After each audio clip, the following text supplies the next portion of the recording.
أعوذ بالله من الشيطان الرجيم. بسم الله الرحمن الرحيم.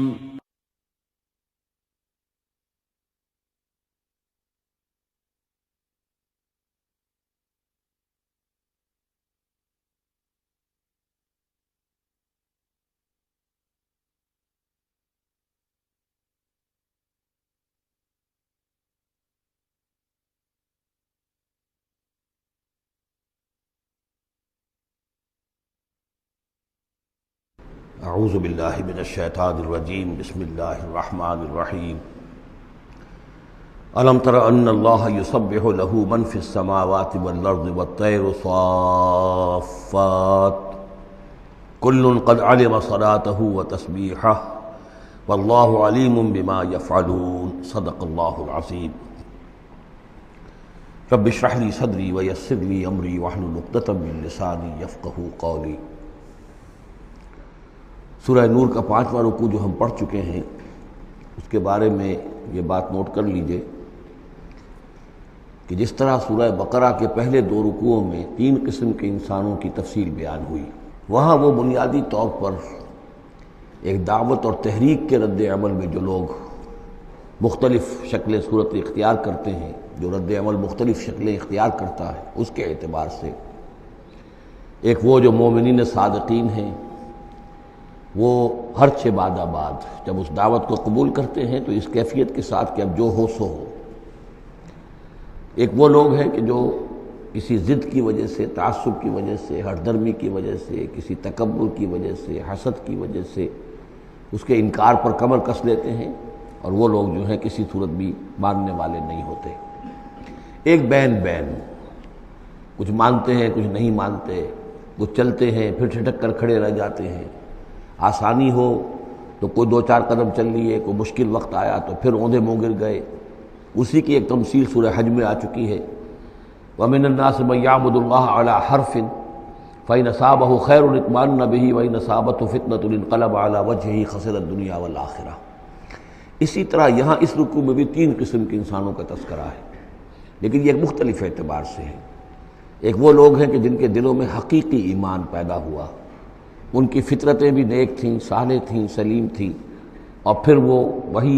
آسمانی سے بھی صحیح طور پر مستفیض ہوئے، ان کا باطن جگمگا اٹھا اور ان کے دلوں میں نیکی حقیقی معنی میں پیدا ہو گئی، اور اس کے لیے جو ایک نقشہ ہے ان کے سیرت و کردار کا وہ بھی کھینچ دیا گیا۔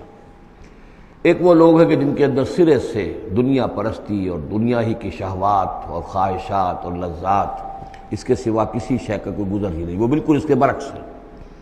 پہلے نور علی نور اور دوسرے ظلمات بعضها فوق بعض۔ کوئی جھوٹ موٹ کی نیکی بھی نہیں، کوئی ملمے کی نیکی بھی نہیں، ان کا مال ہے تو صرف اپنی ہی عیاشیوں کے لیے ہی، اپنے ہی جو بھی ان کے تعیش ہے اسی میں خرچ ہو رہا ہے۔ لہذا یہ وہ لوگ ہیں کہ وہ ایمان سے بھی محروم اور کسی جھوٹ موٹ کی نیکی سے بھی ان کے ہاں کسی نور کا سرے سے گزر ہی نہیں، ظلمات بعضها فوق بعض۔ اور اس کے لیے تمثیل دی گئی ہے کہ گہرے سمندر کے اندر جو اندھیرا ہوتا ہے، ایبسلیوٹ ڈارکنس، کہ رات بھی ہے، اوپر بادل بھی ہے، اور جو ہے موج پر موج چڑھی ہوئی ہے، تو ایبسلیوٹ ڈارکنس۔ ایک فرینچ امیر البحر تھا جو اسی آیت کو پڑھ کر ایمان لے آیا تھا، اس کی ساری عمر گزری تھی سمندروں کے اندر، اور وہ جانتا تھا کس قسم کی ڈارکنس ہوتی ہے وہاں۔ اس نے کہا کہ پتہ کیا کہ کیا محمد نے صلی اللہ علیہ وسلم کبھی بحری سفر کیے تھے؟ جب اسے معلوم ہوا کہ انہوں نے کبھی بحری سفر کیا ہی نہیں،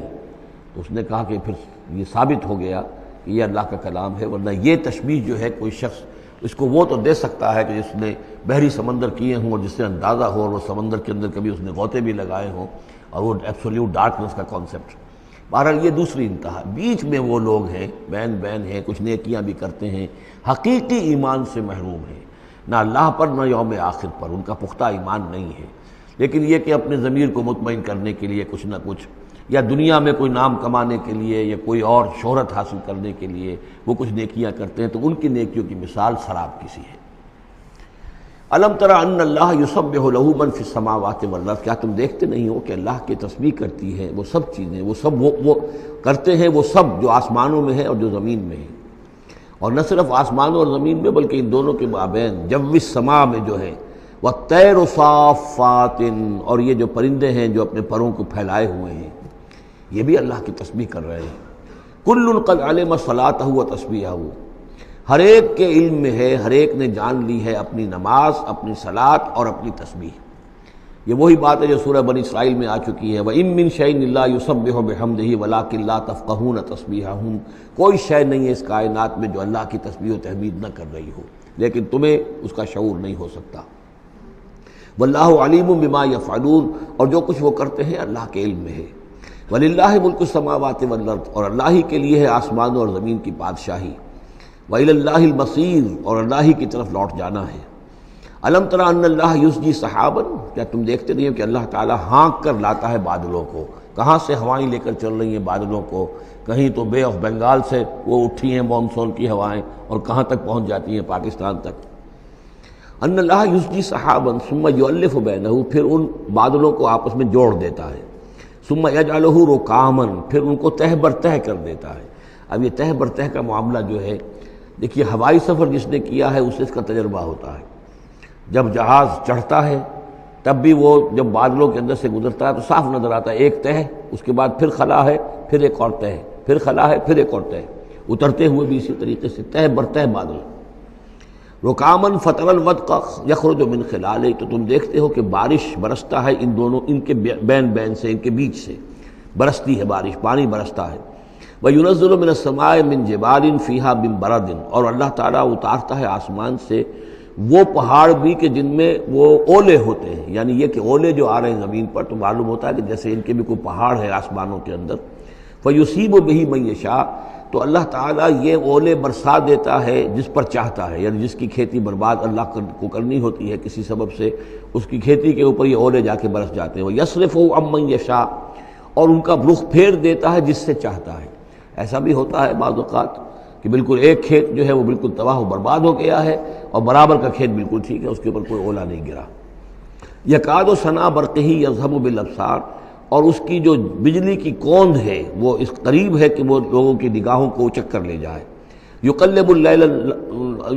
اللہ اللیل والنہار، اللہ تعالیٰ عدلتا بدلتا رہتا ہے دن اور رات کو۔ ان فی ذلک لعبرۃ لاولی الابصار، یقیناً اس میں دھیان کرنے کا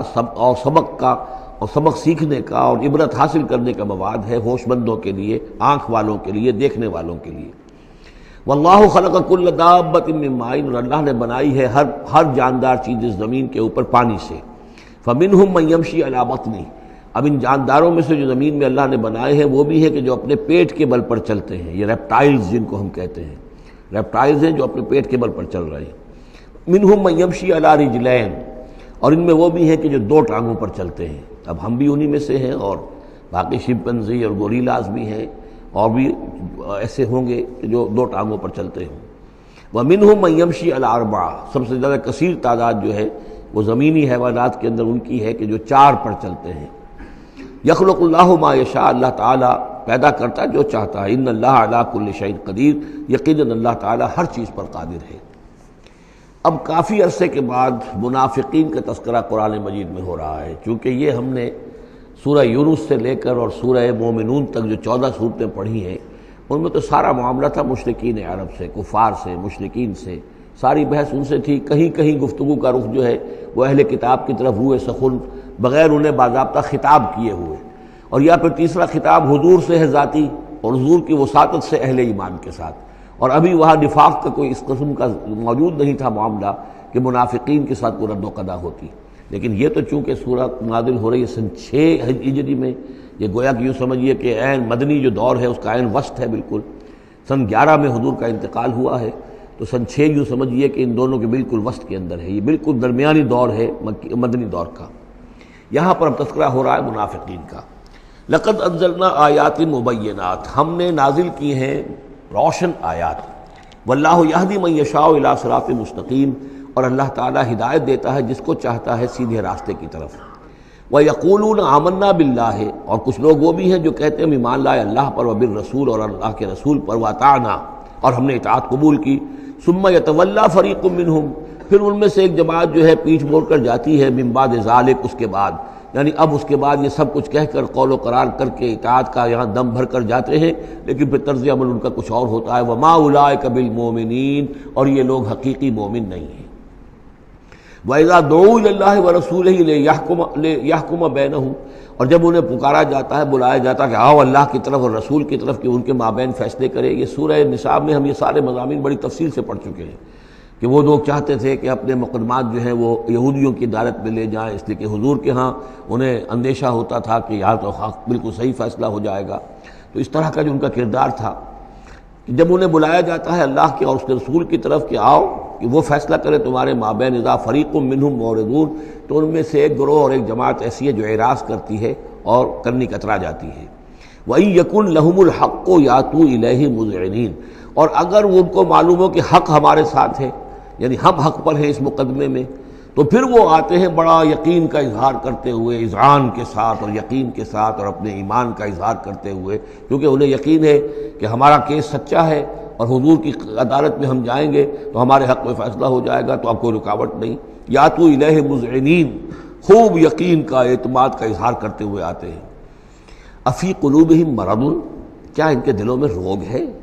ام ارتابوا، یا یہ شکوک میں مبتلا ہو گئے ہیں؟ ام یخافون ان یحیف اللہ علیہم، یا انہیں یہ اندیشہ ہے کہ اللہ تعالیٰ جو ہے ان کے ساتھ ناانصافی کرے گا، ورسولہ، وہ اس کے رسول، بل اولئک هم الظالمون، نہیں بلکہ حقیقت میں یہی ظالم ہیں۔ ایمان کی اصل حقیقت سے چونکہ یہ محروم ہے، لہذا ساری غلطی ان کے اپنے کردار میں ہے۔ انما کان قول المؤمنین اذا دعوا الی اللہ ورسولہ لیحکم بینہم، جو حقیقی مومن ہوتے ہیں ان کو تو جب بلایا جاتا ہے اللہ کی طرف اور اس کے رسول کی طرف کہ وہ فیصلہ کرے ان کے مابین، تو ان کا قول تو یہی ہوتا ہے ان یقولوا سمعنا واطعنا، کہ وہ کہتے ہیں کہ ہم نے سنا اور ہم نے مانا، ہم حاضر ہیں، جو بھی فیصلہ محمد رسول اللہ کا ہوگا ہم اسے بصر و چشم تسلیم کریں گے۔ انما کان قول المؤمنین اذا دعوا الی اللہ ورسولہ لیحکم بینہم ان یقولوا سمعنا واطعنا واولئک هم المفلحون، اور یقیناً وہی لوگ ہیں جو پھر فلاح پانے والے ہیں۔ ومن یطع اللہ ورسولہ، اور جو اللہ کی اور اس کے رسول کی اطاعت کرتا ہے، ویخشى اللہ ویتقہ، اور اللہ کا خوف بھی رکھتا ہے اور اس کا تقوی اختیار کرتا ہے، فاولئک هم الفائزون، تو یقیناً وہی لوگ ہیں کہ جو کامیاب ہونے والے ہیں۔ وہ اکثر کہتے ہیں، اللہ تعالیٰ کی قسمیں کھاتے ہیں اپنی امکانی حد تک، لئن امرتہم، اے نبی اگر آپ حکم دیں گے، لَيَخْرُجُنَّ، تو وہ لازماً نکل جائیں گے۔ آپ حکم دے دیا میں ہم حاضر ہیں، ویسے میری یہ مجبوری ہے، یہ میری تکلیف ہے، یہ مسئلہ ہے، ویسے آپ حکم دیں گے اگر تو میں بالکل حاضر ہوں۔ یہ آپ کو اب بھی معلوم ہوگا کہ ہماری جماعتی زندگیوں کے اندر یہ مسئلہ ہوتا ہے کہ کوئی امیر ہے، اس نے ایک بات کہی ہے، کھل کر اس نے کہہ دیا ہے کہ میں یہ چاہتا ہوں کہ معاملہ اس طرح کیا جائے۔ اب کچھ لوگ کرنے کا اتراتے ہیں، اچھا جی اگر آپ حکم دیں گے تو میں کروں گا۔ لیکن یہ کیا بات ہے، جب وہ امیر ہے آپ کا اور وہ بات کہہ رہا ہے تو اس کی بات کو آپ حکم کیوں نہیں سمجھ رہے؟ اسی طریقے سے حضور صلی اللہ علیہ وسلم نے جب فرما دیا ہے کہ نکلنا ہے، اب دشمن کے مقابلے کے لیے نکلو، اب وہ آپ چاہتے ہیں پی کال کر کے حضور ایک ایک کی خوشامد کریں کہ آئیے آپ ضرور نکلیے، خدا کے لیے ضرور چلیے، یہ حضور کرنے والے نہیں ہیں۔ وَأَقْسَمُوا بِاللَّهِ جَهْدَ أَيْمَانِهِمْ، اور یہ اللہ کی قسمیں کھا کھا کر کہتے ہیں اپنی امکانی حد تک، لئن امرتہم، اے نبی آپ کا حکم ہوگا تو میں حاضر ہوں، لَيَخْرُجُنَّ، ہم ضرور نکلیں گے۔ قُلْ لَا تُقْسِمُوا، اے نبی ان سے کہیے تم قسمیں مت کھاؤ، طاعۃ معروفہ، معروف طریقے پر اطاعت اختیار کرو۔ تم نے اعلان کیا ہے کہ تم مجھ پر ایمان لائے ہو، تم نے اعلان کیا ہے کہ تم مجھے اللہ کا رسول سمجھتے ہو، اب جو میں کہہ رہا ہوں اسے قبول کرو، اختیار کرو۔ یہ کیا ہے کہ میں کسی کو ایک ایک کو علیحدہ علیحدہ حکم دوں؟ ان اللہ خبیر بما تعملون، یقیناً جو کچھ تم کر رہے ہو اللہ اس سے باخبر ہے۔ قل اطیعوا اللہ واطیعوا الرسول، اے نبی کہہ دیجئے۔ اب دیکھیے نوٹ کر لیجئے، سورہ نساء میں نے تفصیل سے آپ کو بیان کیا تھا کہ منافقین پر تین ہی چیزیں بھاری تھیں۔ نمبر ایک، حضور کی شخصی اطاعت کرنا،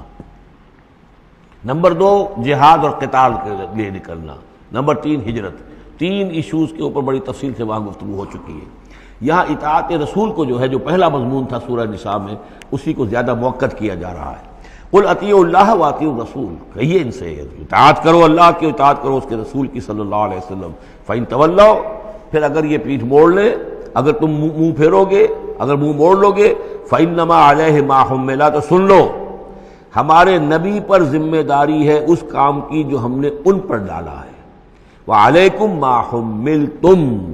اور تم سے باز پرس ہوگی اس کی جو تمہارے اوپر ڈالا گیا ہے۔ یعنی نبی نے جو ذمہ داری تھی اللہ کا دین تم تک پہنچایا، اللہ کے احکام پہنچا دیے، ان کا کام جو ہے اس پر ختم ہو گیا۔ اب اطاعت کرنا، اس کی تعمیل کرنا، اس کے حکم پر چلنا، اللہ کے دین کے لیے تن من دھن لگانا، اور یہ سارا کام تمہیں کرنا ہے۔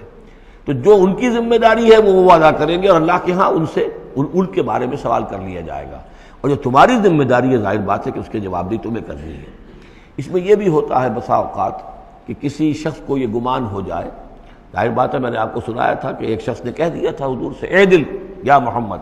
اے محمد عدل سے کام لیجیے صلی اللہ علیہ وسلم۔ بڑی گستاخی کے ساتھ اس نے کہا، گویا کہ الزام لگایا کہ آپ یہ جو صدقات کی جو تقسیم کر رہے ہیں یا مال غنیمت تقسیم کر رہے ہیں، اس میں آپ عدل سے کام نہیں لے رہے۔ تو حضور نے بھی غصے میں جواب دیا تھا کہ انما عدل فلم یا عدل، اگر میں عدل نہیں کروں گا تو کون کرے گا۔ اسی طریقے سے ہو سکتا ہے کسی جماعتی زندگی کے اندر کوئی امیر ہے اور اس سے کوئی شخص یہ محسوس کرے، اس کا ساتھی، کہ مجھ پر زیادتی کی ہے انہوں نے، امیر نے زیادتی کی ہے، کوئی بات نہیں، امیر نے زیادتی کی ہے تو امیر اس کی جواب دہی اللہ کے ہاں کر لے گا، اللہ تعالیٰ کے ہاں جواب دہی ہو جائے گی، اور اگر ہو سکتا ہے اس کے کچھ جو بھی نیکیاں ہے وہ تمہارے حساب میں اللہ تعالیٰ درج کر دے، لینا دینا وہاں ہو جائے گا، ڈیبٹ کریڈٹ ہو جائے گا۔ لیکن اس کا مطلب یہ ہو کہ ناراض ہو کر بیٹھ رہا ہو کہ اب اپنی ذمہ داریاں ادا نہیں ہو رہی، تو پھر تو جواب دہی تمہاری ہو جائے گی اللہ کے ہاں، ایکسپلیشن کال تمہاری ہو جائے گی کہ ناراض ہو کر بیٹھ رہے ہیں کیونکہ انہوں نے میرے ساتھ یہ کیا ہے، لہذا میں بس اب کام کچھ نہیں کروں گا۔ یہ تو گویا کہ ایک منفی طرز عمل ہے، تمہیں جواب دہی کرنی ہے اپنے فرائض کی، اپنی ذمہ داریوں کی۔ تو یہ جماعتی زندگی سے متعلق بعض بہت اہم ہیں جو مباحث اس سورہ مبارکہ میں آئے ہیں، اور ان میں سے بعض ہمارا جو منتخب نصاب نمبر 2 ہے، جو اس سورہ مبارکہ کی آخری آیات ہیں، وہ اس کے ایک درس کی حیثیت سے اس میں شامل ہیں۔ جو جماعتی زندگی جو ہے، جب ایک جماعت بنانی پڑے گی، اگر دین کا کام کرنا ہے تو اکیلے اکیلے تو نہیں ہو سکتا، جماعت کا نظم ہو، ایک ڈسپلن ہو، ایک حزب اللہ وجود میں آئے، جو سورہ مائدہ میں ہم دیکھ آئے ہیں، فَإِنَّ حِزْبَ اللَّهِ هُمُ الْغَالِبُونَ،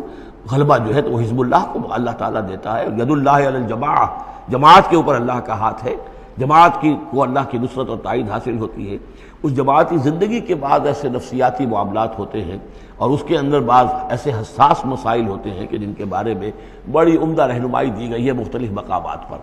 ان پر ہم نے پھر مرتب کیا ہے منتخب نصاب، مطالعہ قرآن حکیم کا منتخب نصاب نمبر 2۔ قل اطیعوا اللہ واطیعوا الرسول،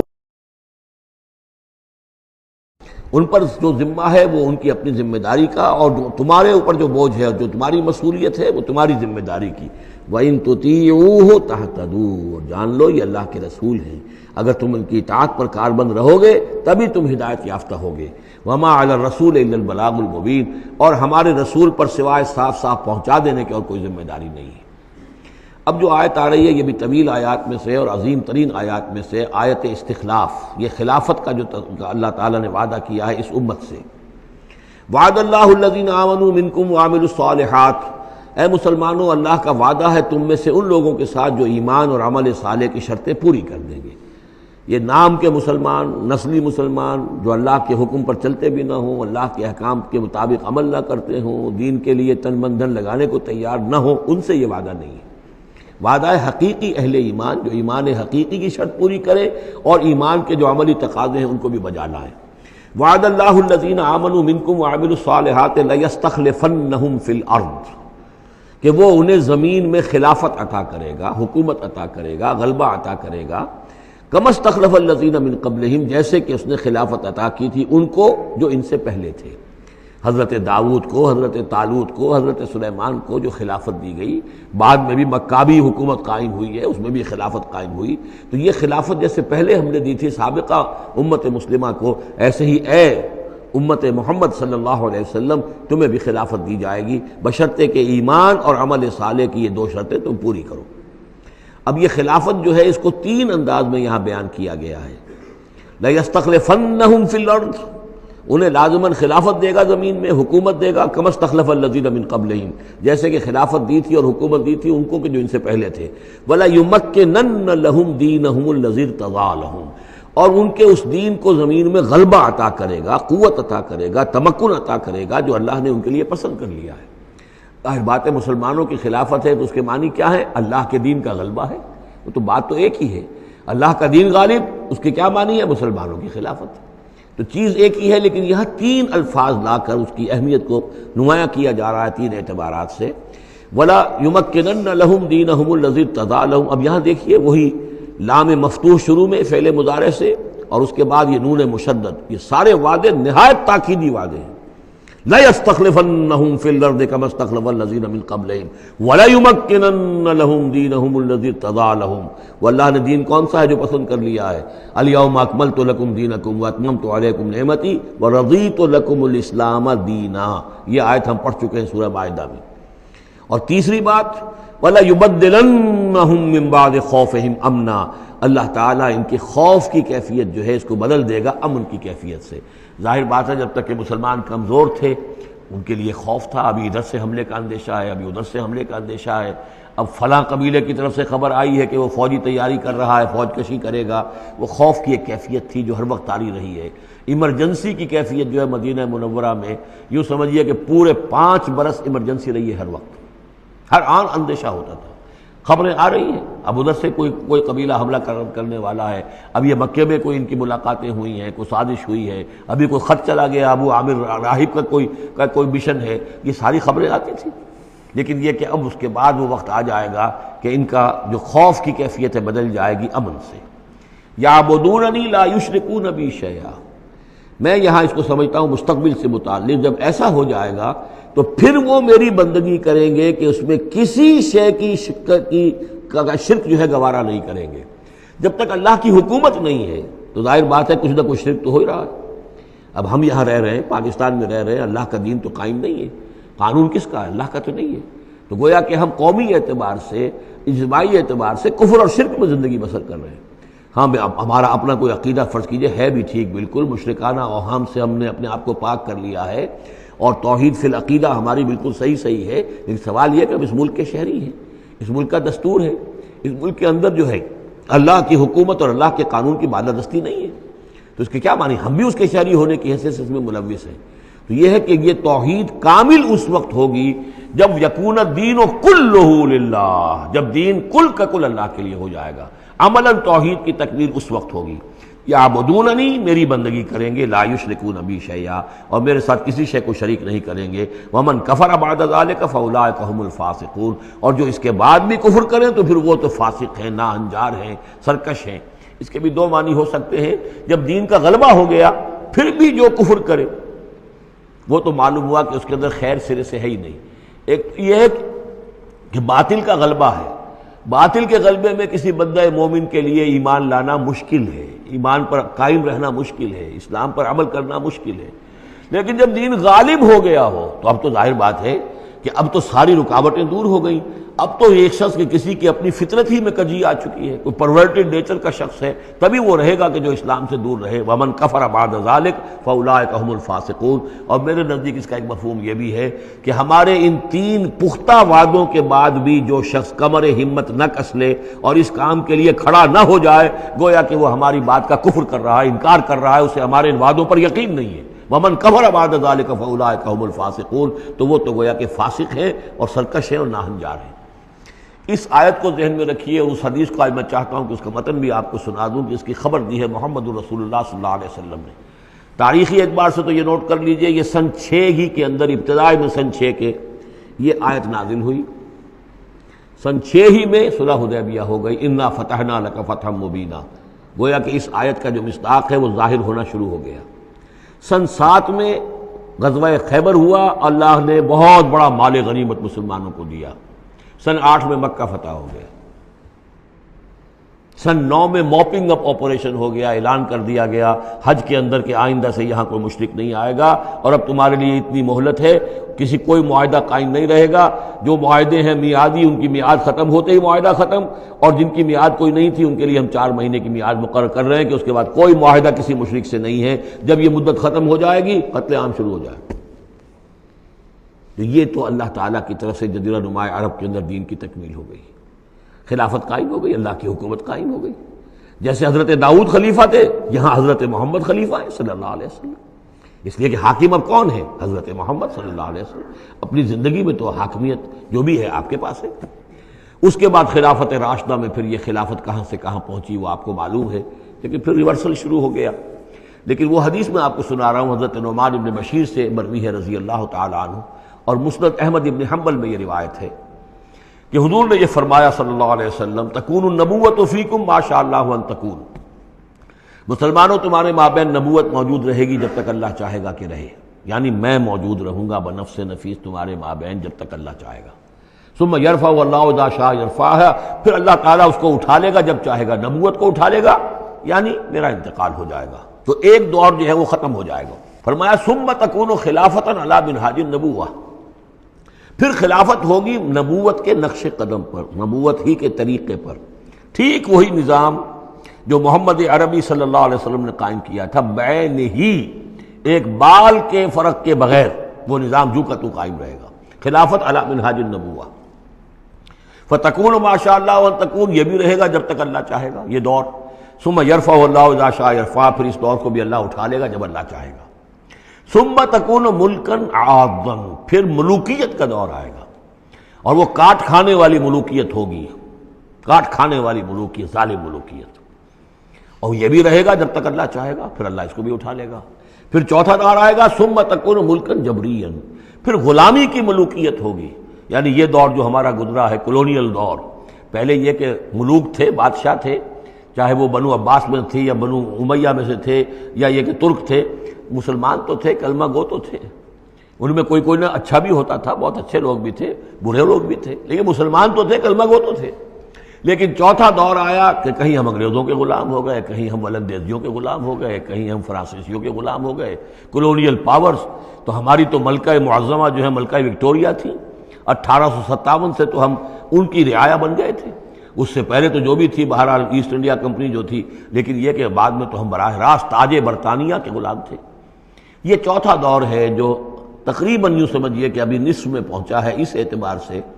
کہ اگرچہ براہ راست وہ جو حکومتوں کا جو ہے جو یہاں پر تھا، جو بساط بچھی ہوئی تھی، وہ لپیٹ دی گئی ہے،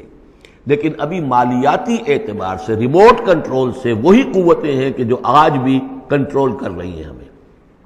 یہ ریموٹ کنٹرول ہے۔ ابھی یہ چوتھا دور ختم نہیں ہوا ہے، پہلے یہ براہ راست آکوپیشن اور اپنی حکومتیں، اپنی فوجیں لا کر، اب یہ ہے کہ اس کے بغیر بائی پراکسی، چاہے ہمارے ہی آدمی بیٹھے ہوئے ہیں، لیکن اصل میں سارا جو ہے یہ مالیاتی جو ہے استعمار ہے، ایک نیا عالمی استعمار ہے۔ لیکن یہ استعمار جو ہے اس طرح کا کولونیل رول نہیں ہے کہ انگریز موجود ہیں، اس کی فوج موجود ہے، یا فرانسیسی فوج موجود ہے، یا اطالوی فوج موجود ہے، بلکہ یہ تو IMF اور ورلڈ بینک کا نظام ہے اس کے تحت، اور ملٹی نیشنل کمپنیوں کی۔ لیکن جو چوتھی جو خوشخبری کی بات ہے وہ یہ ہے کہ حضور نے فرمایا بالآخر یہ چوتھا دور بھی ختم ہو جائے گا، اور خوشخبری یہ ہے کہ ثم تکون خلافۃ علی منہاج النبوہ، پھر دور آئے گا خلافت علی منہاج النبوہ کا۔ ثم سکت رسول اللہ صلی اللہ، اس کے بعد حضور خاموش رہے، اس لیے کہ اس کے بعد پھر دنیا کے خاتمے کا معاملہ ہے۔ وہ خاتمے کے بارے میں عرض کر چکا ہوں، ایک طویل عرصے تک تو پوری دنیا میں وہ خلافت علی منہاج النبوہ رہے گی، گلوبل، اس لیے کہ حضور نے یہ بتا دیا ہے کہ اب جب یہ خلافت علی منہاج النبوت کا نظام آئے گا تو کل روئے ارضی پر ہوگا۔ مسلم شریف میں روایت ہے، یہ حضرت ثوبان حضور کے ایک آزاد شدہ غلام تھے، جیسے کہ حضرت زید ابن حارثہ بھی حضور کے غلام تھے، آپ نے آزاد کر دیا تھا، اسی طرح حضرت ثوبان بھی ہے، مولا، ان ثوبان مولا رسول اللہ صلی اللہ علیہ وسلم۔ اس میں روایت کیا ہے، حضور نے فرمایا ان اللہ زوالی الارض، اللہ نے میرے لیے ساری زمین کو لپیٹ دیا یا سکیڑ دیا، فرائے تو مشارقہا و مغاربہا، تو میں نے سارے مشرق دیکھ لیے زمین کے، سارے مغرب دیکھ لیے، وَإِنَّ أُمَّتِي سَيَبْلُغُ مُلْكُهَا مَا زُوِيَ لِي مِنْهَا، اور میری امت کی حکومت ان تمام علاقوں پر قائم ہو کر رہے گی جو اس طرح زمین کو سکیڑ کر یا لپیٹ کر مجھے دکھا دیے گئے۔ اور یہ روایت صحیح مسلم کی ہے۔ اسی طرح کی ایک اور حدیث ہے حضرت مقداد بن الاسود سے رضی اللہ تعالی عنہ کہ اس روئے ارضی پر کوئی گھر اور کوئی خیمہ نہیں بچے گا، یعنی سیٹلڈ جو علاقے ہیں جہاں گھر ہیں، شہر ہیں، گھر بنے ہوئے ہیں، مکان بنے ہوئے ہیں، یا نومیڈک ٹرائبز جہاں بھی ہیں کہ وہ اپنے خیمے لے کے ادھر سے ادھر جاتے رہتے ہیں، نہ کوئی گھر بچے گا نہ خیمہ جس میں اللہ کا دین داخل نہ ہو جائے۔ بعز عزیز اور ذل ذلیل، یا تو یہ کہ گھر اور خیمے والا اسلام قبول کرے گا، اسلام اس کے گھر میں داخل ہوگا، اس کا بھی اعزاز ہوگا، اور یا وہ گھر والا اسلام قبول نہیں کرے گا لیکن اسلام کی بالادستی جو ہے تسلیم کرنی پڑے گی۔ یؤت الجزیۃ عن ید وہم صاغرون، یہ جو ہم پڑھ آئے ہیں سورہ توبہ کے اندر، تو گویا کہ اس کے گھر میں بھی اسلام تو آ گیا لیکن وہ بدبخت جو ہے اسلام کی نعمت سے اور اس کے اعزاز سے محروم رہا۔ یہ ہے وہ خبر کہ جو ہے صحیح احادیث ہیں، اور یہ منطقی طور پر بھی سمجھ لیجئے کہ قرآن مجید میں یہ بات واضح کر دی گئی کہ حضور کو بھیجا گیا غلبہ دین کے لیے، 3 دفعہ فرمایا۔ سورہ توبہ میں ہم پڑھ چکے ہیں، 2 مرتبہ آگے اور آنا ہے، هو الذی ارسل رسولہ بالہدی ودین الحق لیظہرہ علی الدین کلہ، اور 5 مرتبہ فرمایا کہ حضور کو بھیجا گیا پوری نوع انسانی کے لیے۔ اس کی سب سے نمایاں اور سب سے جو لوگوں کے اندر عام طور پر معروف آیت ہے وہ یہ ہے وما ارسلناک الا کافۃ للناس بشیرا ونذیرا۔ ویسے ہم پڑھ آئے سورہ انبیاء میں وما ارسلناک الا رحمۃ للعالمین، اس کا بھی مفہوم یہی ہے،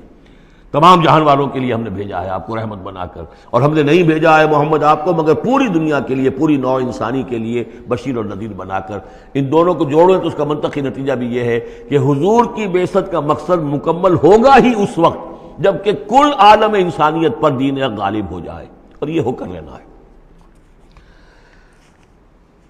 وَمَنْ كَفَرَ بَعْدَ ذَلِكَ فَأُولَٰئِكَ هُمُ الْفَاسِقُونَ وَأَقِیمُوا الصَّلَاةَ وَآتُوا الزَّکَاةَ، اور نماز قائم کرو اور زکوٰۃ ادا کرو، وَأَطِیعُوا الرَّسُولَ لَعَلَّکُمْ تُرْحَمُونَ، رسول کی اطاعت کرو تاکہ تم پر رحم کیا جائے۔ چونکہ روح سخن منافقین کی طرف ہے، اور میں نے آپ کو بتایا تھا ان پر جو شاخ گزر رہی تھی وہ در حقیقت رسول کی اطاعت تھی۔ بار بار کہتے تھے یہ اپنے جی سے بات کہہ دیتے ہیں، آیت تو ابھی اتری نہیں، ابھی کوئی آیت تو آئی نہیں، قرآن میں تو ابھی یہ حکم آیا نہیں۔ یہ معاملہ جو ہے ان کو شاق گزر رہا تھا حضور کی اطاعت۔ وَأَقِیمُوا الصَّلَاةَ وَآتُوا الزَّکَاةَ، اور نماز قائم کرو اور زکوٰۃ ادا کرو، وَأَطِیعُوا الرَّسُولَ لَعَلَّکُمْ تُرْحَمُونَ، اور اللہ رسول کی اطاعت کرو تاکہ تم پر رحم کیا جائے۔ لَا تَحْسَبَنَّ الَّذِينَ كَفَرُوا مُعْجِزِينَ فِي الْأَرْضِ، یہ کافر یہ نہ سمجھیں کہ وہ اللہ کو تھکا دیں گے یا ہرا دیں گے اس زمین میں۔ وَمَأْوَاهُمُ النَّارُ، ان کا ٹھکانہ آگ ہے، وَلَبِئْسَ الْمَصِيرُ، اور بہت برا ٹھکانہ ہے۔ یا ایھا الذین آمنوا لیستأذنکم الذین ملکت ایمانکم، اب وہی جو سماجی احکام کچھ دیے گئے تھے کہ اذن لیے بغیر تم داخل نہ ہو گھر میں، اور اس طرح کے آداب جو ہیں معاشرتی، ان کے ضمن میں مزید احکام آ رہے ہیں۔ یہ سورہ مبارکہ کی ترتیب یہ ہے، یوں سمجھیے کہ جیسے کوئی انگوٹھی ہو اور بڑا سا ہیرا جو ہے لگا ہوا، دونوں طرف جو ہے وہ اس کا پتلے سائڈ سے یہ ہار ہے، اور اس کے نیچے جو ہے درمیان میں کوئی بڑا ہیرا ہے، دوسری طرف موتی ہے۔ اس کے بالکل وسط میں 5واں رکوع ہے، یہ اللہ نور السماوات والارض مثل نورہ کمشکاۃ فیہا مصباح، اور آیت نمبر 35 وہ عظیم کوہ نور ہیرے کے مانند ہے۔ پھر دونوں طرف جو ہے یہ مضامین ہیں، کچھ ادھر ہیں سماجی احکام، کچھ ادھر ہیں سماجی احکام، اور اس طریقے سے یہ ایک عظیم بہت خوبصورت ہار کی شکل بن گئی۔ لیستأذنکم الذین ملکت ایمانکم، چاہیے کہ جو تمہارے غلام ہیں اور باندیاں ہیں وہ بھی اجازت لے کے اندر داخل ہوا کریں۔ والذین لم یبلغوا الحلم، اور وہ لوگ بھی تمہارے کہ جو کہ ابھی وہ بالغ نہیں ہوئے ہیں، وہ بچے بھی، منکم 3 مرات، 3 اوقات دن رات کے ایسے ہیں کہ جن میں خاص طور پر جو پرائیویسی کا اہتمام ہونا چاہیے، اور اس میں یہ کہ کوئی بھی اجازت لیے بغیر بچے بھی نہ جائیں۔ من قبل صلاۃ الفجر، ایک تو فجر کی نماز سے قبل، وحین تضعون ثیابکم من الظہیرۃ، اور جو تم ظہر کے وقت، ظہیرہ جس کو کہتے ہیں، اپنے کپڑے ذرا اتار کے سستاتے ہو، قیلولہ کرتے ہو، ہلکے کپڑوں کے اندر انسان لیٹتا ہے۔ ومن بعد صلاۃ العشاء، اور نماز عشاء کے بعد۔ 3 عورات لکم، یہ 3 اوقات تمہارے پردے کے اوقات ہیں، یہ تمہاری خاص پرائیویسی کے اوقات ہیں۔ لیس علیکم ولا علیہم جناح بعدہن، ان کے علاوہ عام حالات میں کوئی حرج نہیں ہے، بعدہن کہ وہ یعنی وہی تمہارے ملازم ہیں، تمہارے غلام ہیں یا باندیاں ہیں، یا اسی طریقے سے تمہارے بچے ہیں، طوافون علیکم بعضکم علی بعض، وہ آئیں جائیں گھروں کے اندر، ظاہر بات ہے کہ اس کمرے میں آئے ہیں، اس میں گئے ہیں، اس میں کوئی حرج نہیں ہے کہ وہ آئیں جائیں اور پھریں۔ کذالک یبین اللہ لکم الآیات، اسی طرح اللہ تعالیٰ تمہارے لیے اپنی آیات واضح کر رہا ہے، واللہ علیم الحکیم، اور اللہ تعالیٰ علیم اور حکیم ہے۔ وَإِذَا بَلَغَ الْأَطْفَالُ مِنْكُمُ الْحُلُمَ، اور جب تمہارے بچے جو ہیں، جو لڑکے ہیں، وہ بھی بالغ ہو جائیں، انہیں سب سمجھ آ جائے، جو بھی معاملات ہیں دونوں شوق کے، فَلْيَسْتَأْذِنُوا كَمَا اسْتَأْذَنَ الَّذِينَ مِنْ قَبْلِهِمْ، تو پھر وہ بھی اذن لے کر اسی طرح داخل ہوا کریں جیسے کہ پہلا حکم آیا تھا کہ اذن لیے بغیر گھر میں داخل نہ ہو۔ کذالک یبین اللہ لکم آیاتہ، اس طرح اللہ تعالیٰ تمہارے لیے اپنی آیات کو واضح کر رہا ہے، واللہ علیم الحکیم، اللہ علیم اور حکیم ہے۔ والقواعد من النساء اللاتی لا یرجون نکاحا، اور وہ عورتیں تمہارے میں سے، تمہاری خواتین میں سے کہ جو اب بیٹھ رہی ہوں، یعنی لا یرجون نکاحا، اب وہ نکاح کی امیدوار نہ ہوں، ایک خاص عمر سے گزر چکی ہیں، اب کوئی نکاح وغیرہ کرنے کا سوال نہیں ہے، بیوہ ہیں یا کچھ اور جو بھی معاملہ ہے، لیکن یہ کہ بہرحال اب معمر ہو چکی ہیں۔ فلیس علیہن جناح ان یضعن ثیابہن، تو ان کے اوپر کوئی حرج نہیں ہے کہ وہ جو اپنے اضافی کپڑے ہیں وہ اتار دیا کریں، یعنی بڑی چادر لے کر ہی نکلنا ان کے لیے وہ لازم نہیں ہوگا، یا اگر اپنے گھروں کے اندر بیٹھ کر وہ جو اوڑھنیاں ہیں ان کو مکل مارنے کی جو ان کی پابندی دوسری خواتین پر ہے اس میں ان کے لیے درد بھی ہو سکتی ہے، اس لیے کہ اب وہ اس عمر سے گزر چکی ہیں۔ والقواعد من النساء اللاتي لا يرجون نکاحا فليس عليهن جناح ان يضعن ثيابهن غیر متبرجات بزینہ، لیکن ان کی نیت یہ نہ ہو کہ وہ اپنی زینت کو وہ ظاہر کریں اور لوگوں کی نگاہوں میں لائیں، نیت کا معاملہ جو ہے وہ دوسرا ہے۔ وَأَن يَسْتَعْفِفْنَ خَيْرٌ لَهُنَّ، اور اگر وہ اس معاملے میں احتیاط ہی کریں تو بہتر ہے، اس رعایت سے فائدہ نہ اٹھائیں تو بہتر ہے، اس لیے کہ شیطان جو ہے وہ ہر وقت طاق میں لگا رہتا ہے، نہ معلوم کس وقت اس کے دل میں کیا خیال پیدا کر دے۔ واللہ سمیع علیم، اور اللہ سب کچھ سننے والا اور جاننے والا ہے۔ لیس علی الاعمی حرج، اب چونکہ یہ جو احکام دیے جا رہے تھے تو اس معاشرے کے اندر ایسا بھی تھا کہ کسی خاندان کے ساتھ کچھ لوگ جو ہیں بیچارے، کوئی لنگڑا ہے، کوئی اندھا ہے، اپنے برادری کا ہے، اپنی رشتہ داروں میں سے وہ بھی گھر میں رہ رہا ہے، وہ اپنی کوئی آزاد جو معاش اور آزاد جو ہے کوئی معاشرتی حیثیت کا اہل نہیں ہے، تو اب ان کے لیے کیا ہوگا؟ کیا یہ ساری پابندیاں جو ہیں اسی طریقے سے ان کے اوپر بھی پوری طریقے سے عائد کی جائیں گی؟ تو ان کے ضمن میں کہا جا رہا ہے کہ وہ اگر تمہارے گھروں میں رہیں تو کوئی حرج نہیں ہے۔ لیس علی الاعمی حرج، کوئی کسی اندھے کے اوپر کوئی حرج نہیں ہے، کوئی تکلیف نہیں ہے۔ ولا علی الاعرج حرج، اور نہ ہی کسی لنگڑے پر، ولا علی المریض، اور نہ بیمار پر حرج، ولا علی انفسکم، نہ تمہارے اوپر کوئی اس میں کوئی تنگی ہے، ان تاکلوا من بیوتکم و بیوت آبائکم، کہ تم کھانا کھایا کرو اپنے گھروں سے، اپنے باپوں کے گھروں سے، اور بیوت امہاتکم، یا اپنی ماؤں کے گھروں سے، اور بیوت اخوانکم، اپنے بھائیوں کے گھروں سے، اور بیوت اخواتکم، یا اپنی بہنوں کے گھروں سے، اور بیوت اعمامکم، یا اپنے چچاؤں کے گھروں سے، اور بیوت عماتکم، یا اپنی پھوپھیوں کے گھروں سے، اور بیوت اخوالکم، یا اپنے ماموں کے گھروں سے، اور بیوت خالاتکم، یا اپنی خالاؤں کے گھروں سے، او ما ملکت مفاتحہ، یا یہ کہ جس کی کنجیاں تمہارے ہاتھ میں ہے، کارخانہ ہے اس کے مالک ہی تم ہو، وہاں جاؤ اور وہاں پر جا کر کھانا پینا ہو تو کھاؤ، اور صدیقکم، یا تمہارے اپنے دوست ہیں اس کے گھر سے، لیس علیکم جناح ان تاکلوا، کوئی حرج نہیں ہے تم پر اس میں، ان تاکلوا جمیعا، کہ سب مل کر کھاؤ، او اشتاتا، یا علیحدہ علیحدہ کھاؤ۔ اس کو خواہ بعض لوگوں نے عورتوں اور مردوں کے اوپر وہ جو ہے اس کا انطباق کر دیا ہے کہ چاہیں تو عورت اور مرد مل کر کھائیں اور چاہیں تو وہ علیحدہ علیحدہ کھائیں۔ یہاں مراد یہ ہے کہ بسا اوقات ایسے مواقع پر انتظار میں بڑی دقت ہوتی ہے، جیسے آج کل آپ کو معلوم ہے کہ ولیمہ ہے اور ٹائم دے رکھا ہے 9 بجے کا اور 12 بج رہے ہیں رات کے، لڑکی والے تو آئے نہیں ہیں اس لیے ولیمہ ہو نہیں سکتا، بیٹھے ہوئے لوگ سوکھ رہے ہیں، کیا ضرورت ہے؟ جو آئے ہیں وہ کھائیں اور جائیں۔ لہذا یہ نہیں ہے کہ سب کے سب جمع ہو کر ہی اور ایک ہی جمعیت ہو تبھی وہ کھائیں، بلکہ یہ کہ اپنی ضرورت کے تحت جیسے بھی ہو، اگر سب مل جل کر بیٹھ کر کھائیں تب بھی کوئی حرج نہیں، اور اگر علیحدہ علیحدہ گروپس کے اندر یہ کھا لیا جائے تب بھی کوئی حرج نہیں۔ یہ مجلسی احکام جو دیے جا رہے ہیں اس سے مراد یہ نہیں ہے کہ سطر اور حجاب کے احکام بھی یہاں پہ ٹوٹ جائیں گے، اور یہاں پر جو ہے گھریلو جو ہے اگر پارٹیز کوئی تھرو کی گئی ہیں تو اس میں کوئی پردے وردے کی حاجت نہیں ہے، اس میں مرد اور عورتیں جو ہیں وہ مخلوط طور پر شریک ہو جائیں، معاذ اللہ، یہ مراد نہیں۔ فَإِذَا دَخَلْتُمْ بُيُوتًا فَسَلِّمُوا عَلَىٰ أَنفُسِكُمْ، پھر جب تم گھروں میں داخل ہو تو اپنے آپ پر سلام بھیجا کرو، یعنی انفسکم سے مراد ہے گھر میں رہنے والے جو ہیں وہ تمہارے ہی میں سے ہیں، تمہارے رشتہ دار ہیں، عزیز ہیں، یا تمہارے اپنے گھر میں بھی داخل ہو تو السلام علیکم کہو۔ تحیۃ من عند اللہ مبارکۃ طیبۃ، یہ دعا ہے اللہ کے پاس سے، اللہ نے تمہیں سکھائی ہے السلام علیکم، اور یہ مبارک بھی ہے اور پاک بھی ہے۔ کذالک یبین اللہ لکم الآیات لعلکم تعقلون، اسی طرح اللہ تعالیٰ تمہارے لیے اپنی آیات کو واضح کر رہا ہے، کھول کر بیان کر رہا ہے تاکہ تم عقل سے کام لو۔ اب آخری جو رکوع ہے اس کا، اس سورہ مبارکہ کا، اور اس کی کل 3 آیات ہیں، یہ خالص جماعتی زندگی، وہ جو جہاد اور قتال کے لیے یا کسی اور اجتماعی کام کے لیے حضور جب نکلتے تھے اور اہل ایمان آپ کے ساتھ ہیں، اس وقت کیا صورتحال ہونی چاہیے۔ انما المؤمنون الذین آمنوا باللہ ورسولہ، مومن تو صرف وہی ہیں جو ایمان لائے اللہ پر، اس کے رسول پر، وَإِذَا كَانَ مَعَهُ عَلَىٰ أَمْرٍ جَامِعٍ، اور جب وہ ہوتے ہیں ان کے ساتھ یعنی رسول کے ساتھ کسی اجتماعی کام کے ضمن میں، لم يذهبوا حتى يستاذنوه، تو وہاں سے جاتے نہیں ہیں جب تک کہ اجازت نہ لے لیں۔ اب آپ نکلے ہیں کسی کام کے لیے، ایک نفری ہے آپ کے ساتھ، لیکن یہ کہ کوئی کہیں کھسک جائے کوئی کہیں کھسک جائے تو یہ تو صحیح نہیں ہے۔ وہ تو یہ ہے کہ اب اس اجتماعی نظم کا تقاضا یہ ہے کہ اب جہاں بھی وہاں سے کوئی عذر پیش آ گیا ہے، کوئی ایسی مجبوری ہے، کوئی جانا ہے تو اجازت لے کر جائیں۔ علی امر جامع لم یذهبوا حتی یستاذنوه، جب تک کہ اذن نہ لے لیں. ان الذین یستاذنونک اولئک الذین یؤمنون باللہ ورسولہ، یقیناً جو اے نبی جو لوگ آپ سے اجازت لیتے ہیں وہی ہیں کہ جو ایمان رکھتے ہیں اللہ پر، اس کے رسول پر. فاذا استاذنوک، پھر جب وہ آپ سے کوئی اجازت مانگیں، رخصت مانگیں، لبعض شانہم، اپنی کسی عذر کی وجہ سے، فاذن لمن شئت منہم، تو اجازت دے دیجئے جسے آپ چاہیں. مطلب یہ ہے کہ جو لیڈر ہے، جو اس وقت سپہ سالار ہے، اسے معلوم ہے سچویشن کیسی ہے. میرے پاس پہلے ہی نفری،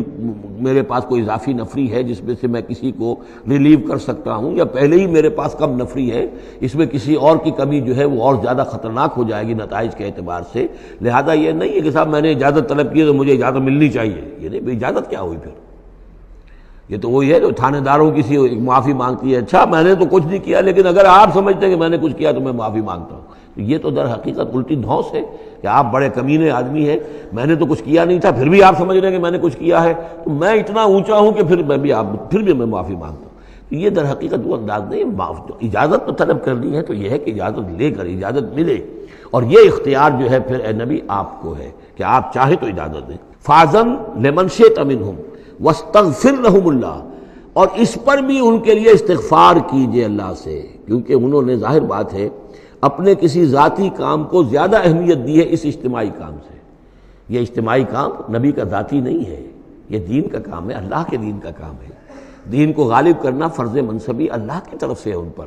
لہذا اس کے لیے تم ان کے ساتھ نکلے ہو. لہذا یہاں پر جو ہے اب اگر تم نے اپنے ذاتی کام کو اس دین کے کام سے اہم تر سمجھا ہے تبھی تو یہاں سے رخصت لے کر جا رہے ہو. یہ خود ایک ہلکی بات ہے، گویا کہ تم نے دین کے کام کو کمتر سمجھا ہے اللہ کے کام اپنے کام سے، اور اس کو اہمیت زیادہ دی ہے. لہذا استغفار اے نبی ان کے لیے استغفار کیجئے، واستغفر لہم اللہ، اور ان کے لیے استغفار کیجئے. ان اللہ غفور الرحیم، یقیناً اللہ تعالیٰ غفور الرحیم ہے.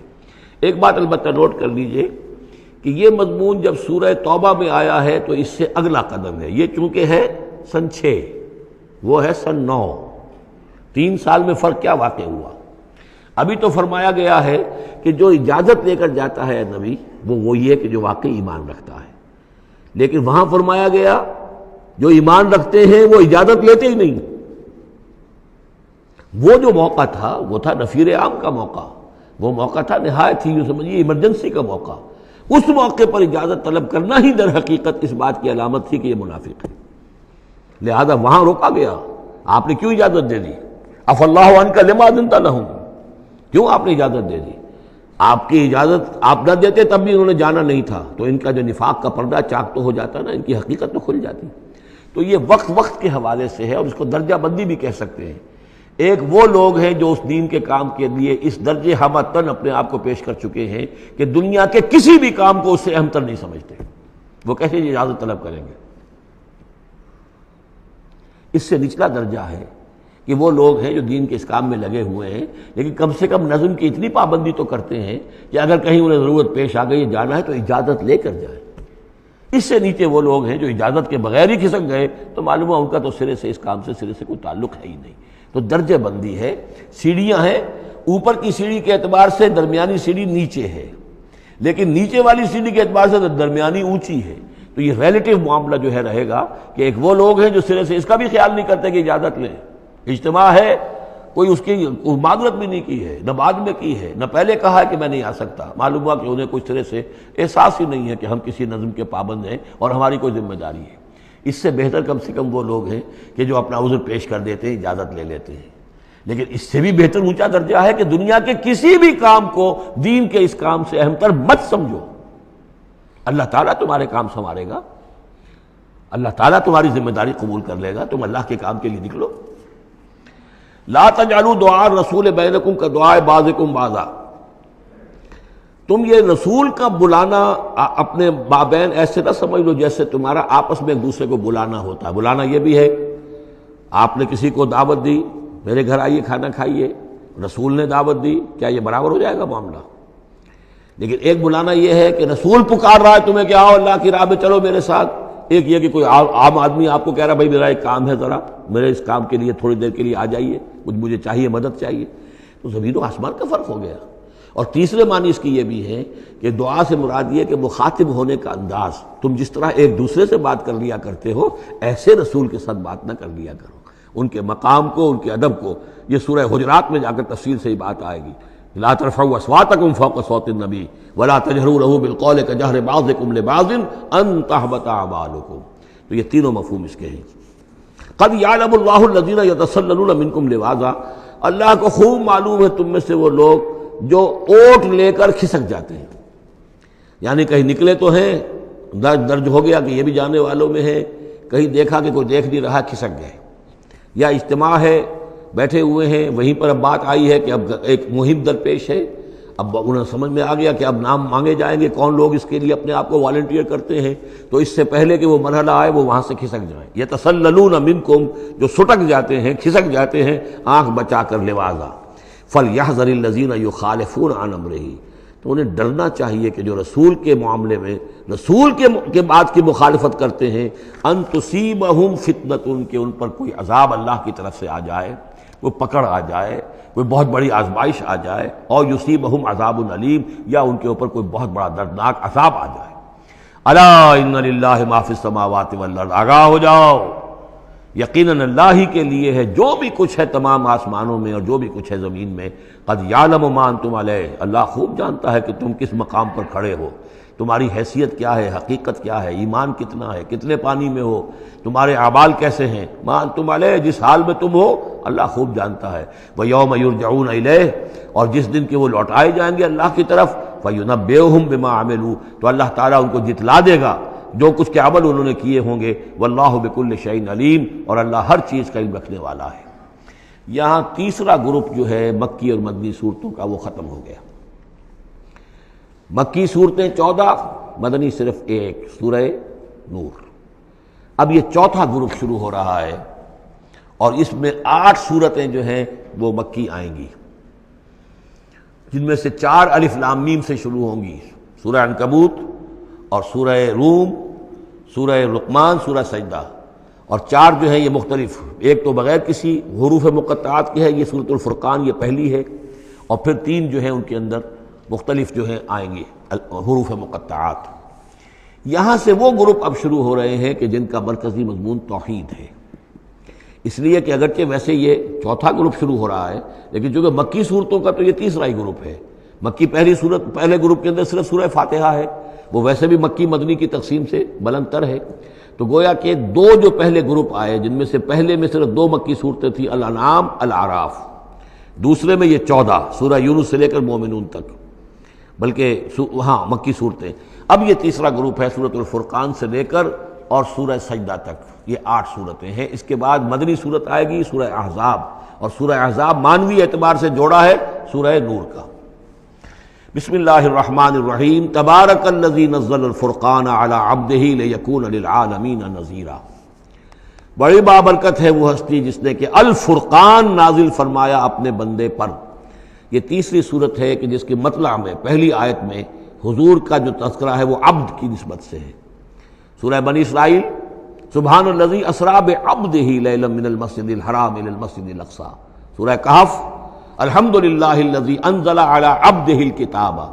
اور یہاں پر اب یہ تیسری صورت ہے، تبارک الذی نزل الفرقان علی عبدہ لیکون للعالمین نذیرا، تاکہ ہو جائیں تمام جہان والوں کے لیے خبردار۔ اس قرآن کے ذریعے سے محمد الرسول اللہ کی رسالت ہے جو تا قیام قیامت جاری رہے گی۔ جس کو بھی قرآن پہنچ گیا،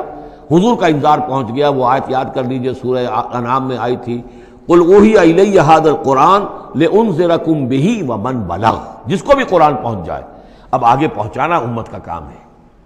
الذی لہ ملک السماوات والارض، وہ کہ جس کے لیے ہے بادشاہی آسمانوں اور زمین کی، ولم یتخذ ولدا، یہ بہت مشابہ ہے سورہ بنی اسرائیل کی آخری آیت سے، اس نے کسی کو اپنی اولاد نہیں بنایا، ولم یکن لہ شریک فی الملک، اور نہ ہی اس کا کوئی ساجی ہے حکومت میں، حکومت کے اختیارات میں، حاکمیت میں، وخلق کل شیء، اور اسی نے ہر شے کو پیدا کیا، وہ خالق ہے تنہا، باقی سب مخلوق ہیں، فقدرہ تقدیرا، اور ہر شے کی پھر اس نے ایک اندازہ مقرر کر دیا ہے، ہر شے کے لیے ایک اندازہ ہے۔ واتخذوا من دونہ آلہۃ، اور انہوں نے اختیار کر لیے ہیں اس کے سوا ایسے آلہہ، ایسے ایسے دیوی اور دیوتا لا یخلقون شیئا وہم یخلقون، جو کسی بھی شے کی تخلیق نہیں کرتے بلکہ وہ تو خود مخلوق ہیں، ولا یملکون لانفسہم ضرا ولا نفعا، اور نہ انہیں اختیار خود اپنے بارے میں کسی برائی کا یا بھلائی کا ہے، نہ کسی اچھائی کا اور نہ کسی برائی کا، ولا یملکون موتا ولا حیاتا ولا نشورا، نہ انہیں اختیار ہے موت کا، نہ اختیار ہے جینے کا، نہ اختیار ہے جی اٹھنے کا۔ وقال الذین کفروا ان ھذا الا افک افتراہ، اور کہا ان کافروں نے، یا یہ کافر کہتے ہیں کہ یہ کچھ نہیں ہے، یہ قرآن جو ہے یہ گھڑ لیا ہے اس کو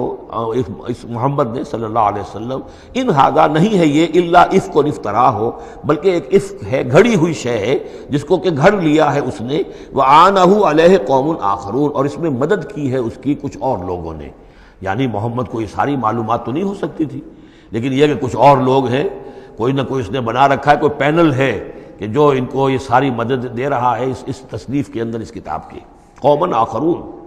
فقط جاؤ ظلما و زورا، تو انہوں نے بڑی ہی ظلم پر اور بڑے جھوٹ کے اوپر کمر کس لی ہے، انہوں نے اتنی ایسی بڑی باتیں جو کہی ہیں، یہ گویا کہ بہت بڑا جھوٹ ہے اور بہت بڑا افتراء ہے۔ وقالوا اساطیر الاولین، وہ کہتے ہیں کیا ہے یہ پرانے قصے ہیں، پرانی باتیں ہیں، اکتتبھا، یہ انہوں نے لکھوا لیے ہیں کسی اور سے۔ اکتتبھا، کتب یکتب لکھنا، اکتتاب باب افتعال ہوگا، کسی سے کچھ لکھوا لینا، اکتتبھا، انہوں نے لکھوا لی ہیں چیزیں، فہی تملی علیہ بکرۃ واصیلا، اور یہ ان کو پھر ڈکٹیٹ کرائی جاتی ہیں، املا کرائی جاتی ہیں صبح شام۔ صبح شام کوئی آتا ہے، کوئی شخص ان کو بتاتا ہے، وہ پھر یہ یاد کر لیتے ہیں، اور صبح شام جو کچھ آتا ہے اس کو پھر آ کے ہمیں سناتے ہیں، دھونس جماتے ہیں کہ وہی آئی ہے۔ قل انزلہ الذی یعلم السر فی السماوات والارض، کہہ دیجئے اسے نازل کیا ہے اس ہستی نے جو جانتا ہے ہر چھپی ہوئی شے کو آسمانوں کی اور زمین کی، انہ کان غفورا رحیما، یقیناً وہ بخشنے والا اور رحیم ہے۔ وقالوا ما لہذا الرسول، اور وہ کہتے ہیں یہ کیسا رسول ہے، کیا ہوا اس رسول کو، کہتا ہے کہ میں رسول ہوں، یاکل الطعام، لیکن کھانا کھاتا ہے، ویمشی فی الاسواق، اور بازاروں میں چلتا پھرتا ہے۔ کہیں کوئی چیز آپ خریدتے بھی ہوں گے اپنے گھر کے معاملات کے اندر، یا اس سے پہلے تو آپ کاروبار بھی کیا کرتے تھے، یہ بازاروں میں ہماری طرح چلتا پھرتا ہے، کھانا اس کو کھانے کی حاجت ہوتی ہے، یہ کیسے رسول ہو گیا؟ لولا انزل الیہ ملک، کیوں نہیں کوئی بھیجا گیا ان کی طرف کوئی فرشتہ ہوتا، اڑتا ہوا پروں کے ساتھ وہ نیچے آتا ان کے پاس اور وہ کہتا یہ اللہ کے رسول ہیں۔ فیکون معہ ظہیرا نذیرا، اور وہ ان کے ساتھ ہوتا، آگے آگے چلتا ان کے، ہٹو بچو جیسے چلتے ہیں یہ اللہ کے رسول آ رہے ہیں، اور وہ خبردار کرتا ہے لوگوں کو ان کے ساتھ مل کر۔ اور یلقی الیہ کنز، یہ وہی باتیں جو سورہ بنی اسرائیل میں آ چکی ہیں، یا ان کو دے دیا گیا ہوتا، ان پر ڈال دیا گیا ہوتا، آسمان سے گر پڑتا ان پر ایک خزانہ، او تکون لک جنت یاکل منہا، یا پھر ان کے لیے ایک باغ بنا دیا جاتا یہاں اس مکے کی سرزمین میں، وادی غیر ذی زرع میں، جس سے یہ بفراغت کھاتے اطمینان سے، ان میں سے میوے ان کو ملتے۔ وقال الظالمون ان تتبعون الا رجلا مسحورا، اور کہا ان ظالموں نے کہ تم لوگ نہیں پیروی کر رہے ہو، نہیں ان کی باتوں پر دھیان دے رہے ہو، کہ جو ہیں صرف ایک سحر زدہ شخص ہے، ان پر تو کچھ جادو ہو گیا ہے، یا کوئی آسیب ان پر آ گیا ہے، تاکہ ان کو یہ نظر آتا ہے کہ کوئی آیا ہے فرشتہ، حقیقت میں کوئی نہیں ہوتا، یہ سحر زدہ شخص ہے۔ انظر کیف ضربوا لک الامثال، اے نبی دیکھیے یہ کیسی مثالیں آپ کے لیے بیان کر رہے ہیں، فضلوا، تو وہ بھٹک گئے ہیں، گمراہ ہو گئے ہیں، فلا یستطیعون سبیلا، اور اب ان کے لیے ممکن نہیں ہے کہ یہ سیدھے راستے پر آئیں، اس لیے کہ اب یہ اس پر اڑ جائیں گے، ضد کریں گے۔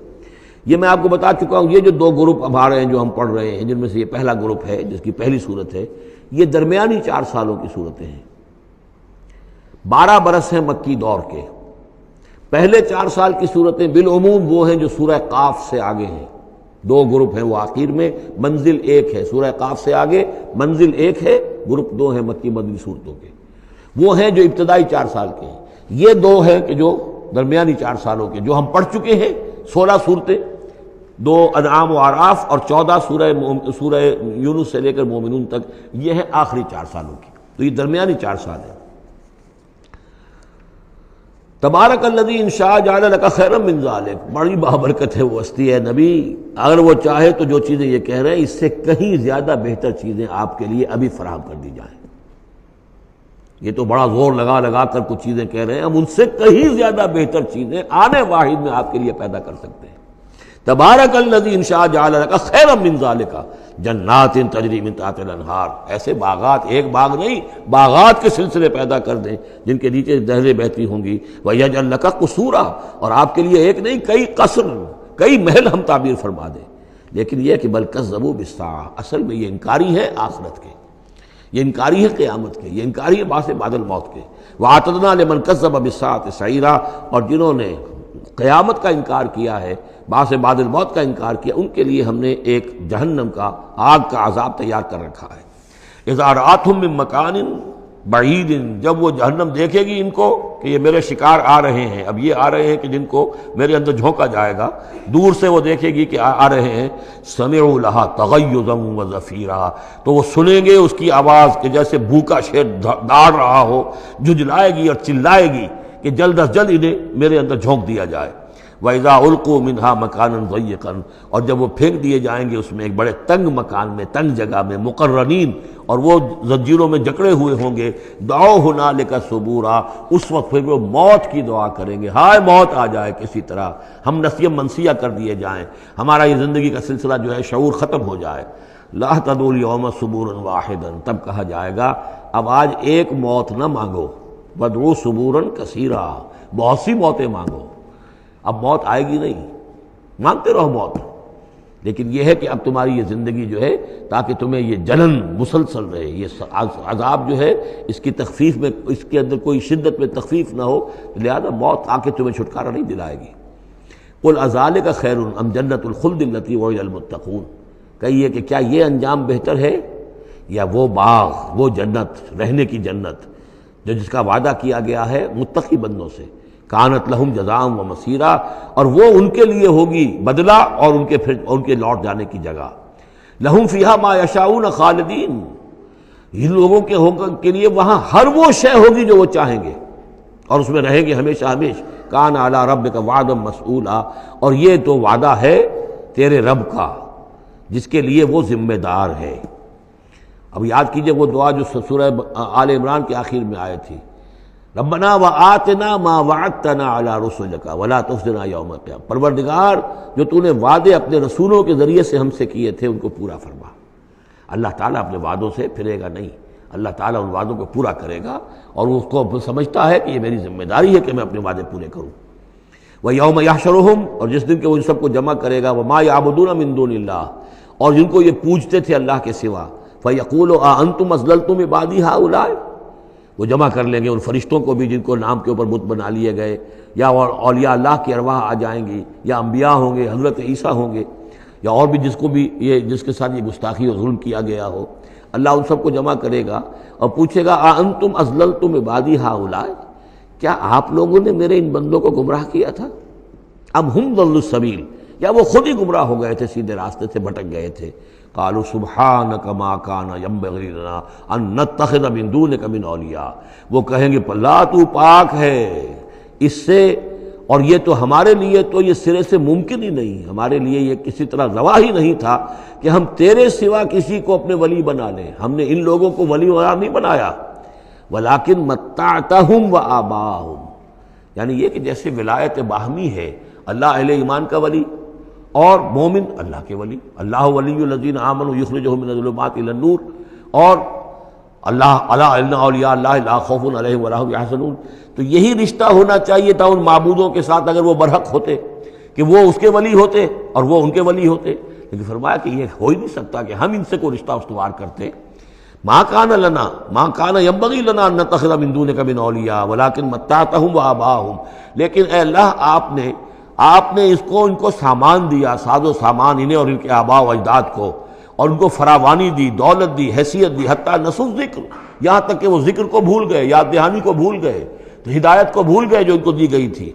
وَكَانُوا قَوْمًا بُورًا، اور یقیناً یہ بڑے تباہ ہونے والے لوگ تھے۔ فقط کذبوکم، اب اللہ کہے گا ان لوگوں سے دیکھو بھائی تمہارے جو معبود جن کو تم سمجھتے تھے انہوں نے تو تمہیں جھٹلا دیا، بما تقولون جو تم کہہ رہے ہو تمہاری بات انہوں نے رد کر دی، فلا تستطيعون صرفا ولا نصرا، تو اب نہ تم لوٹا سکتے ہو اس بات کو اور نہ ہی کوئی مدد ہو سکتی ہے، ومن یظلم منکم نذقه عذابا کبیرا، اور جو کوئی بھی تم میں سے اب گناہگار ہے اب تو اسے بہت بڑا عذاب مل کر رہے گا، وما ارسلنا قبلک من المرسلین الا انہم لا یاکلون الطعام، اور اے نبی یہ آپ پہ اعتراض کر رہے ہیں کہ یہ کیسے نبی ہے کھانا کھاتے ہیں، ہم نے نہیں بھیجا آپ سے پہلے مرسلین کو رسولوں کو الا انہم لا یاکلون الطعام، مگر یہ کہ وہ کھانا کھاتے تھے، وہ یمشون فی الاسواق، وہ بھی بازاروں میں چلتے پھرتے تھے، وجعلنا بعضک لبعض فتنہ، ہم نے ایک کو بعض لوگوں کو بعض کے لیے فتنہ بنا دیا ہے، آزما رہے ہیں، اتصبرون، تو اے مسلمانوں اب تم ثابت قدم رہو، صبر کرو، وکان ربک بصیرا، اور یقیناً آپ کا پروردگار دیکھ رہا ہے۔ بارک اللہ لی ولکم فی القرآن العظیم ونفعنی وإیاکم بالآیات والذکر الحکیم۔